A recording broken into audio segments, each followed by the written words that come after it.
On the ant island, the queen ant declared they must abandon their land, as food was scarce and her offspring had begun consuming one another.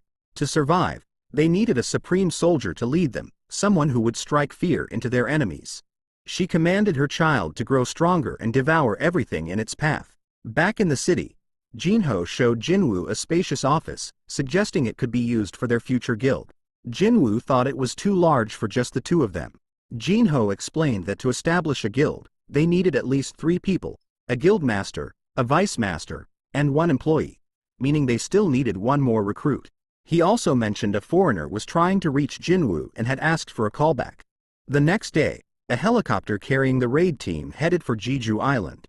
As Goto clutched his phone with a trembling hand, memories of his fight with Jinwoo flooded back, and with them, a chilling sense that he had come face to face with death. High-class destroyers were deployed along the coasts of China, Taiwan, and near Jeju Island, forming a defensive line north of Jeju. Their mission was to intercept and eliminate any flying ants attempting to reach the mainland. The raid force included 5,000 individuals, 10% of South Korea's 50,000 awakened beings. A news agency cameraman was also aboard the helicopter to document the operation. Beck was surprised to see healer Byung Ji-yu among them, who simply joked that Beck would be the first to die without his support. Meanwhile, Goto and the Japanese S-rank hunters took their positions and released a wave of powerful mana.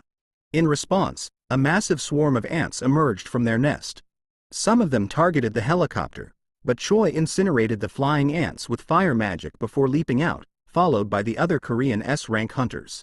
Aboard one of the ships, Sugimoto ordered the activation of jamming signals, preventing the ant monsters from hearing the queen's call for help. As the Japanese hunters dealt with enemies outside, Choi cast a flame prison at the lair's entrance, blocking B-rank and lower ants from entering.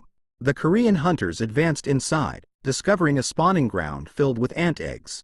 Just as Choi prepared to burn them all, Hae-in noticed one unusually large hatched egg.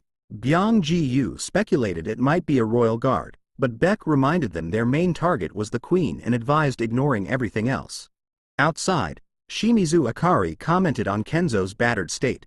He had taken out about 30 flying ants but had injuries to his shoulder and waist. Akari playfully offered to heal him, for a price. Annoyed, Kenzo told her to get on with it. As he looked up at the approaching ants and urged her to hurry, Akari's head was suddenly severed in an instant. Before Kenzo could react, he too was killed. Tatsumi, now alone, charged at the enemy with his sword, but was eliminated just as swiftly. Concerned after losing contact with Team Charlie, a group of Japanese hunters went to investigate. Upon arrival, they found signs of a fierce battle and were stunned to see Fujishima's broken glasses. Scattered nearby were the lifeless bodies of their comrades. Despite wearing a mask, Kei was overwhelmed by a foul stench so unbearable it made him vomit, something unlike anything he'd ever smelled. Suddenly, a powerful aura of bloodlust approached. Reacting quickly, Kei unleashed a barrage of massive ice spikes.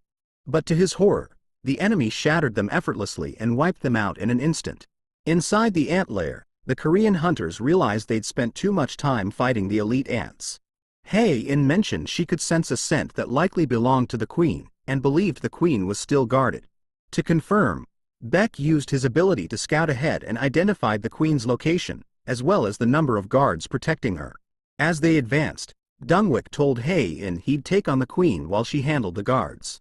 Choi, usually reserved with his mana, said it would be a waste not to go all out today.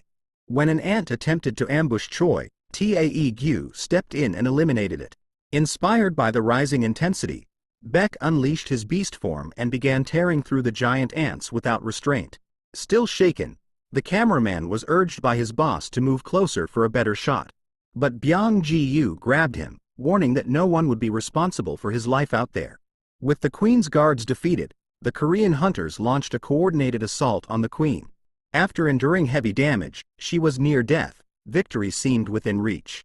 But suddenly, she let out a deafening roar. It felt like a call, a desperate summons. Outside the lair, they saw the ants abruptly shift direction, now swarming toward the tunnels. Choi's flame prison had been destroyed. Realizing they were being surrounded, the team prepared to retreat. Then, everything froze. A terrifying presence filled the air, paralyzing them with sheer pressure. From the darkness, a monstrous figure emerged. letting out a roar so powerful that Beck questioned how one creature could possess such overwhelming strength. Hei-in dropped to her knees, covering her nose as the beast slowly approached. The pressure of its presence was overwhelming. She couldn't believe a single creature could emit such a menacing aura. Each step it took sent chills down their spines. The beast moved toward the queen's corpse and roared in fury. The sheer force of its rage made the Korean hunters collapse, paralyzed by its intensity. Locking eyes with Hei-in, the beast suddenly vanished, only to reappear behind her and land a devastating punch. The blow hurled her into the wall, blood spilling from her mouth. Next, the beast turned to Dungwick, severing both of his arms in a flash. Beck and Choi were also struck, Beck's chest slashed open, and Choi suffering critical injuries. Meanwhile, Tae-gyu, thinking he had a clear shot, loosed an arrow. But the beast caught it midair and crushed it, then delivered a brutal punch to Tae-gyu's face. Dungwick, seemingly down, launched a surprise counterattack that pushed the beast back. Smiling, he revealed that his arms had been healed by Byung-ji-yu, who had been hidden nearby using his skill disguise, which erased all traces of his presence.